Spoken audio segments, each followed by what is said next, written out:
Wouldn't it have been awesome when you were like 8 years old and your parents said, Jim, don't eat your vegetables? You'd be like, who are you people and what did you do with my parents?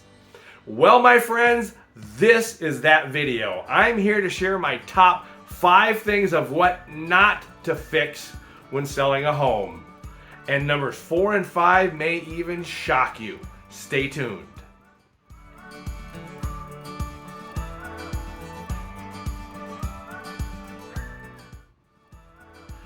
Welcome back, everyone. My name is Jim Davidge with Vibrant Homes of Vibrant Realty. I specialize in families on the move, focusing mostly on the western suburbs of the Twin Cities.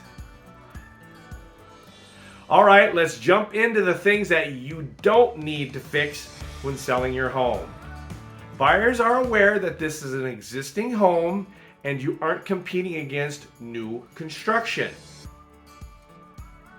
Number 1, don't fix normal wear and tear.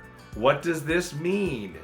Unless it's really easy and inexpensive and the fixing of it doesn't make it look worse. No need to fix these things.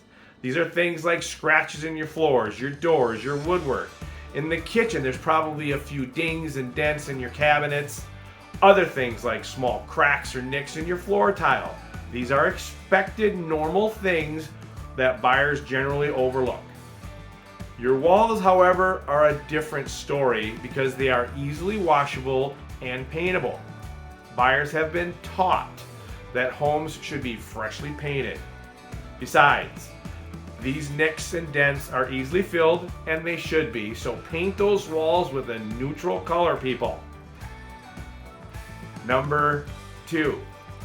Don't make major cosmetic renovations like full kitchen or full bathroom remodels or renovations. In one of my other videos, 10 staging tips, I mentioned that there are 3 focus rooms: the kitchen, the living room, and the owner's suite, or more specifically, the owner's suite bathroom.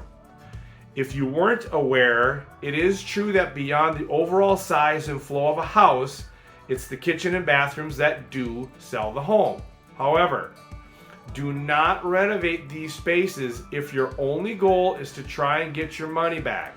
The data shows that renovating these focus rooms only gets you about 50 to 60% of your money back when you're selling. This is not a good investment, people, okay? As for partial renovations, my experience is that realtors are kind of split on this, whether to do it or don't do it. They'll probably say it depends. Personally, I'm in the camp of it's okay to do a partial renovation as long as it's cost effective. Here's an example of a partial renovation that made sense. What I'm showing you is these are before and after pictures of painted cabinets.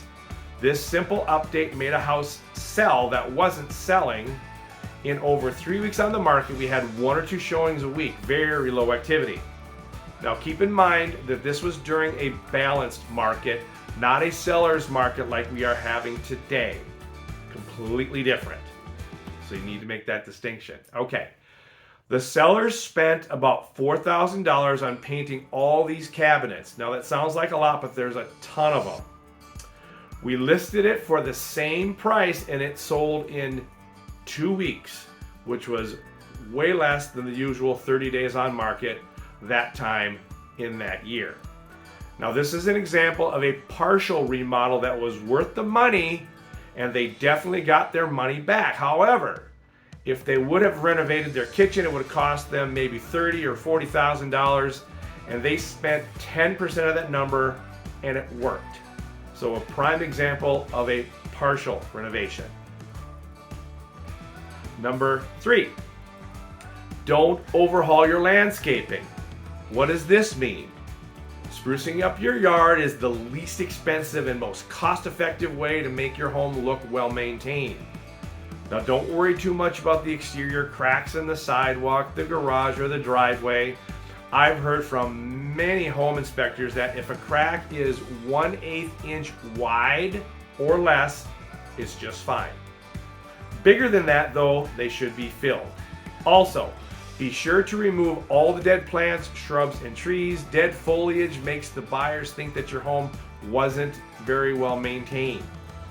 Then plant some fresh flowers in the flower beds. Lay a fresh layer of mulch all around the beds and around the trees and the shrubs. Place a few brightly colored potted flowers in and around the front steps and front door to give your home that pop. Lastly, make sure your yard is clean of debris and freshly mowed. First impressions are most important. Number 4, don't replace your roof. Let me say that again. Do not replace your roof. As long as your roof isn't leaking or has places around the house where it shows that here's shingles missing, there's no need to spend the money and replace it. Just like I spoke earlier about wear and tear of an existing home, the roof is just something that's part of normal wear and tear, and buyers are aware of that. Now, having said that, if your soffits and fascia are rotting and your wood is falling off your home, that's a different animal. You should repair those spots and make them presentable with a fresh coat of paint. And like the fresh potted flowers, paint the exterior of your home can make a huge difference in getting higher dollar. But as far as your roof goes, leave it alone. And last but not least, number 5. This is the one that surprises most people even more than leaving your roof alone. Don't replace your working appliances. Now that seems counterintuitive to most people because kitchens sell homes. Now this is true to a large degree, but having appliances that are in working condition and that are uber clean and sparkly have a negligible effect on the value of your home. Buyers will almost always budget for new ones, or they will sometimes bring their own. As long as the appliances are in good working condition, don't spend any money on shiny new ones. In the big picture of selling your home, it's really not a good investment.